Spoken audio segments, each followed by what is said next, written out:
সালে তো এগিয়েছে, এরকম ধরনের চেয়ে বেশি ওয়ার্ড। 2021-এ কি হয়েছে, কলকাতা কর্পোরেশন ইলেকশনে কি হয়েছে।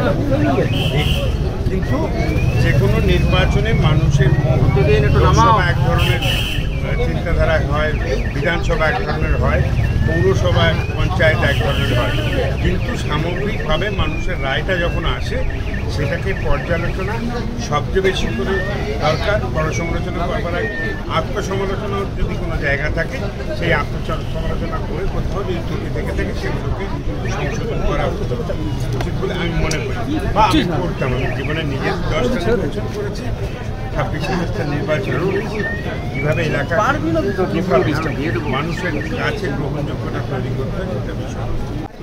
নমস্কার। পশ্চিমবাংলার ভাগ্যে প্রতিমন্ত্রী ছাড়া কিছু নেই, এটাই পশ্চিমবাংলার কপাল। কাজ 100 দিনের কাজের টাকাও পায় না, মন্ত্রীও পায় না, তারপরেও বড় বড় কথা বলে, লজ্জা হওয়া উচিত।